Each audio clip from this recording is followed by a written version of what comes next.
Nah, di antara pelajaran yang pernah disampaikan oleh Nabi yang diajarkan kepada Muadz bin Jabal, ya Muadz, atau kama qala Rasulullah sallallahu alaihi wasallam, wahai Muadz, u'allimuka du'aan, aku akan ajarkan kepadamu satu doa. Ya, dan jelas kalimatnya. Bisa mengentaskan kesulitanmu, utang-utangmu, dain kalimatnya tuh, walaupun itu sebesar Jabal Uhud, gunung Uhud. Masya Allah. Ya, Muadz, maukah engkau aku ajarkan satu doa yang kalau engkau baca itu, engkau punya utang, terjebak dalam satu kondisi, ya, walaupun sebesar gunung Uhud, Allah akan melapangkannya. Ya, teman-teman yang pernah umrah, pernah haji, tahulah seperti apa gunung Uhud itu. Ya, panjangnya luar biasa dan seterusnya. Itu ilustrasi. Ya, bukan berarti harus segunung Uhud begitu. Gambarannya sebanyak apapun. Kalau benar-benar kita terkoneksi dengan Allah, bukankah Allah Maha Kaya, Maha segalanya, yang mudah mengangkat, mudah menurunkan, mudah memberi, mudah juga menghilangkan sesuatu, mengangkat yang baik, memberi yang baik, menghilangkan yang buruk, gitu kan? Dan seterusnya. Maka Muadz tentu mengiyakan, dan Nabi kemudian sallallahu alaihi wasallam memberikan petunjuk doanya, gitu kan? Maka beliau memulai dengan Allahumma, gitu kan? Kalau kita baca ayatnya kan qulillahumma, ya. Nah, kita bisa bacakan langsung potong dari kata Allahumma-nya berdasarkan pengajaran dari Nabi sallallahu alaihi wasallam kepada Muadz bin Jabal. Itu bisa dicek di hadisnya. Allahumma malikal mulki. Coba buka mushafnya ya. Buka mushafnya. Teman-teman buka mushaf ini, mushaf masing-masing di rumah, cari Quran surah ketiga Ali Imran ayat 26. Kan kata kulnya di situ, kalau kita baca Quran harus dibaca semuanya. Qulillahumma. Tapi kul itu kan katakan, ya, perintah Allah kepada Rasulullah. Nah, kita bisa dalam konteks berdoa, kita bisa langsung bacakan dari Allahumma-nya. Allahumma malikal mulki. Saya ulang ya. Allahumma malikal mulki tu'til mulka man tasha' wa tanzi'ul mulka mimman tasha' wa tu'izzu man tasha' wa tudhillu man tasha' biyadikal khair innaka 'ala kulli syai'in qadir. Jadi dimulainya dari Allahumma-nya sampai ke ujung ayatnya. Sudah? Dah ya? Kemudian teruskan Rahmanad dunya, Rahmanad dunya. Saya tulis ya, teman-teman itu bisa screenshot ya. Rahmanad dunya wal akhirah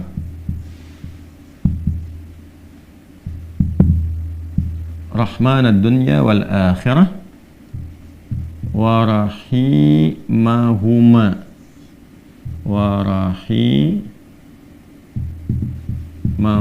Teruskan. Jadi begitu selesai yang Ali Imran 26-nya, ya, kita baca dari Allahumma-nya. Allahumma malikal mulki tu'til mulka man tasha' wa tanzi'ul mulka mimman tasha' wa tu'izzu man tasha' wa tudhillu man tasha' biyadikal khair innaka 'ala kulli syai'in qadir. Rahmanad dunya wal akhirah wa rahimahuma. Jelas ya? Tu'ti hima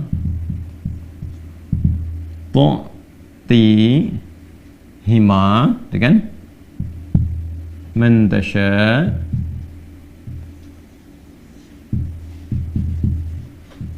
dah wa tamna'u minhuma man tasha'.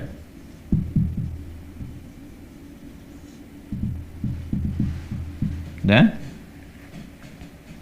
Sudah? Rahmanad dunya wal akhirah wa rahimahuma, asalnya ya Rahman, ya Rahmanad dunya wal akhirah. Karena kita ingin cepat. Biasanya kan orang memohon tuh kalau punya utang pengen cepat dilepaskan kan? Maka caranya biasanya dilepaskan huruf ya-nya dan menunjukkan ini fathah untuk menunjukkan ada ya sebelumnya. Asalnya ya Rahmanad dunya wal akhirah. Kita percepat supaya kita minta sesuatu dipercepat. Rahmanad dunya wal akhirah wa rahimahuma tu'tihima man tasha' wa tamna'u minhuma, ya kan? Man tasha'. Allahumma malikal mulki tu'til mulka man tasha'. Ya Allah yang menggenggam segenap kekuasaan, Engkau memberikan kekuasaan pada siapa yang Engkau kehendaki. Wa tanzi'ul mulka mimman tasha', dan juga mencabut, mengambil kekuasaan dari siapa yang Engkau kehendaki. Wa tu'izzu man tasha', Engkau mengagungkan, mengangkat siapa yang Engkau kehendaki. Wa tudhillu man tasha', dan Engkau bahkan merendahkan di antara makhlukmu yang Engkau kehendaki sesuai dengan hukum-hukummu. Biyadikal khair, segala ketetapan kebaikan dan segala kemuliaan ada dalam ketetapanmu. Innaka 'ala kulli syai'in qadir, hanya Engkau yang paling kuasa untuk menetapkan segala hal. Rahmanad dunya wal akhirah, ya Allah yang maha pengasih, yang sempurna kasihnya dalam urusan dunia dan akhirat. Wa rahimahuma, dan sempurna kasih sayangnya dalam segala urusan dunia dan akhirat. Tutihi man tasya, engkau memberi siapapun, baik di langit ataupun di bumi, kepada siapa yang engkau kehendaki. Wa tamna'u minhum man tasya, engkau pun bisa mencegah apapun terjadi bagi siapapun makhlukmu di langit ataupun di bumi. Jadi kita mengambil dua hal nih, yang baik Allah kasih, dari yang buruk-buruk dicegah, gitu kan? Kemudian ini yang paling indah, aghnini bi rahmatika, ya Allah lapangkan aku.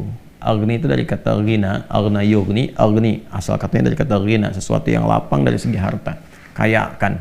Kadang diambil majas untuk mengayakkan hati. Di sini maksudnya ke materi.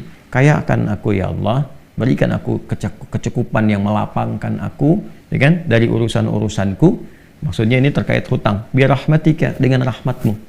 Ya ini bahasanya indah sekali, ini balaghahnya tinggi banget ya. Ya kalau kita ambil ke bahasa kita kan begini. Ya Allah, yang paling sayangkan engkau, yang paling punya kan engkau, yang menguasai dunia dan akhirat kan engkau, yang memiliki kebaikan kan engkau, yang mencegah dari segala yang sulit pun kan engkau, yang punya solusi semuanya engkau. Maka dengan kepasrahanku kepadamu dan pengakuanku atas semua rahmat dan kekuasaan keagungan yang engkau miliki, aku memohon dengan rahmatmu, dengan kasihmu, hanya engkau yang sayang ya Allah, yang bisa menyelesaikan urusanku. Ya, dan dengan rahmatmu aku mohon, yang bisa melapangkan keadaan hartaku untuk melunasi utang-utangku. Kalau aku memohon kepadamu saja dengan segala kasih sayangmu, kepada sifat sayangmu, ya kan? Kalau aku memohon dengan segala sayangmu belum kau kabulkan, maka kepada siapa lagi aku mesti mohon? Sedangkan kau yang paling sayang kepadaku. Kalau yang paling sayang saya tidak memberi, lantas kepada siapa saja? Ya, kepada siapa lagi aku mesti memohon? Maka aku mohon ya Allah, lapangkan keadaan diriku dengan sayangmu itu, sehingga aku tidak memohon dan meminta lagi kepada selainmu. Ini ya, aghnini bi rahmatika an rahmatin man siwak. Ya Allah, semua orang sudah mengatakan gak bisa, ini gak mungkin, ini gak mau, itu tidak. Maka aku memohon kepada yang paling sayang kepada aku. Kalau kepada yang paling sayang saja belum dikabulkan, lantas kepada siapa lagi aku mesti meminta? Mohon lapangkan diriku dan berikan aku kekuatan, sehingga dengan rahmatmu aku tidak meminta kepada siapapun selainmu. Ini indah banget nih kalau kita turunkan dalam bentuk pemaknaan yang balaghahnya. Ini teman-teman doanya. Ya. Setelah itu akhirnya dengan Al-Fatihah.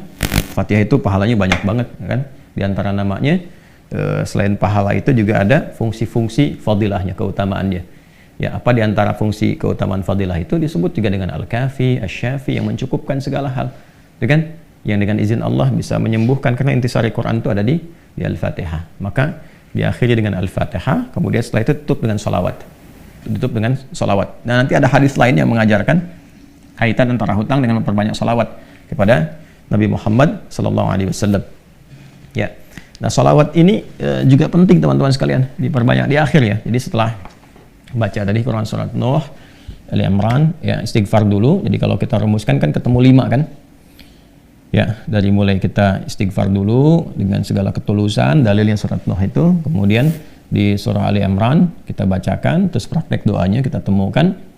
Setelah itu Al-Fatihah, setelah itu kemudian sholawat kepada Nabi Sallallahu Alaihi Wasallam. Nanti di hadis lain ada seseorang yang diajarkan oleh Nabi Sallallahu Alaihi Wasallam untuk memanfaatkan, nah ini dia, kapan waktu, di pertengahan malamnya. Ya, untuk memanfaatkan pertengahan malam itu terkait dengan utang piutang juga. Nah, lalu dia berkata, apa yang harus kami lakukan ya Rasulullah? Yang perbanyak gitu kan, ibadah kepada Allah. Lalu diajarkanlah salawat. Aku akan mengambil, kata orang itu, sepertiganya. Kata Nabi, itu baik. Kemudian kalau bisa tambah, aku akan mengambil 2/3-nya. Kata Nabi, kalau itu baik. Lalu kalau bisa tambah, aku akan mengambil keseluruhannya. Ketika orang itu menghidupkan salawat di akhir-akhir malam itu, ya maka Nabi SAW langsung berkomentar, kama qala Rasulullah SAW, maka Allah akan mencukupkan, bahkan melebihkan apapun yang kamu rasakan gitu ya, yang kamu hadapi. Nah, itu beberapa ulama menempatkan bab itu dalam pengentasan utang piutang. Jadi kalau kita temukan, ketemulah kemudian di sana 5 bagian, yang kelimanya ditutup dengan keadaan ini kapan, yaitu waktunya tengah malam, dan ditunaikan diawali dengan sholat dulu untuk mengoneksikan diri kita kepada Allah Subhanahu wa Ta'ala. Jadi kalau Anda bertanya kapan ini dibacakan, ya saya ulangi, kapan ini dibacakan, yang paling pokoknya adalah di pertengahan malam, di 1/3 malam. Jadi bangun malam hari supaya ada getaran kejiwanya lebih cepat mengamalkan Quran. Surah Al-Muzammil itu surah 73 ya, di ayat yang ke-6. Inna nasyi'atal laili hiya asyaddu wat'aw wa aqwamu qila. Bangun malam itu bacaannya menyentuh kepada jiwa, lebih mudah mendapatkan kekhusyuan. Jadi sepertiga malam bangun, istighfar gitu kan. Ya, setelah sholat kita supaya bangun konektivitas dulu. Sholat itu kan kalau sudah bagus khusyuk, konektivitasnya tinggi. Setelah itu baru diistighfari. Istighfar menjelang sahar. Ya, wabil asharihum yastaghfirun, menjelang sahar mereka banyak istighfar. Nah, kalau sudah beristighfar, itu Masya Allah nanti di Quran surah ketiga ayat 17 itu nanti akan diberikan oleh Allah 4 kekuatan yang bersanding dengan orang istighfar. As-sabirina was-sadiqina wal-qanitina wal-munfiqina wal-mustaghfirina bil ashar. Punya kekuatan untuk sabar, punya kekuatan untuk membenarkan ajaran Quran dan mengamalkannya. Kemudian apa lagi? Qanitin, khusyuk ibadah. Orang yang biasa bangun malam istighfar di ujung malam tuh lebih khusyuk ibadahnya. Nanti wal munfiqin, bisa jadi rajin infak, setara itu. 4 itu bisa setara. Jadi orang yang istighfar, pemahaman pertamanya bisa setara amalnya dengan orang yang rajin infak, yang khusyuk ibadah, orang yang membenarkan isi kitab dan mengamalkan, serta orang sabar. Pemahaman berikutnya adalah mendapatkan 4 keutamaan ini. Bisa rajin infak. Bagaimana bisa infak kalau nggak ada yang diinfaki? Ya, makanya itu satu-satunya juga yang menguatkan kembali bahwa ketika bisa istighfar dipraktekkan di ujung malam, wabil asharihum yastaghfirun. Kapan istighfarnya? Setelah tahajud. Dari mana taunya? Quran surah 51 dari ayat ke-15 sampai ke-18. Innal muttaqina fi jannati wa 'uyun akhidina ma atahum rabbuhum innahum kanu qabla dzalika muhsinin. Ayat 17-nya, kanu qalila minal laili ma yahja'un. Kan mereka itu orang-orang yang sedikit tidurnya, maksudnya menghidupkan malam, rajin tahajud. Setelah itu apa? Wabil asharihum yastaghfirun. Menjelang waktu sahar, sepertiga malam ke waktu sahar, ya dekat-dekat ke fajar dia banyak istighfar. Nah, saat istighfar itulah dia dapatkan sampai hatinya khusyuk, baru bacakan ini.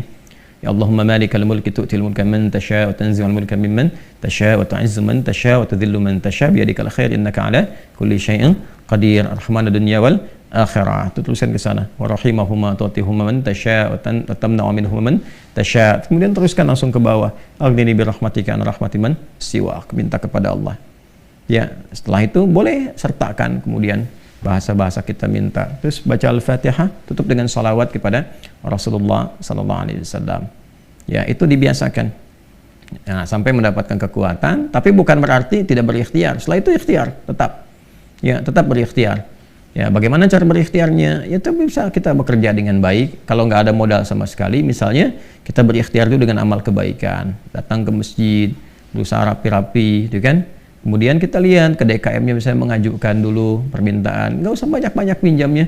Pinjamlah misalnya 100.000, 200.000 atau 500.000. Kemudian setelah itu cari peluang-peluang misalnya di majelis-majelis ilmu kan banyak orang belajar itu. Ya belilah modal tertentu, beli makanan atau minuman. Terus kontak ke DKM-nya sampaikan. Ya, supaya nanti ada sinergi antara jamaah dengan yang dagang. Bicara dengan baik-baik sehingga nanti diumumkan. Ustadznya juga menyampaikan, berikan kelapangan kepada teman-teman yang sedang misalnya mencari rezeki berjualan, dapat dari situ, tambahkan lagi berdoa. Bisa jadi tiba-tiba Allah berkehendak menggerakkan orang-orang tertentu yang baik dan sebagainya. Ya kan? Jadi bukan datang ke ustadz untuk melunasi utangnya.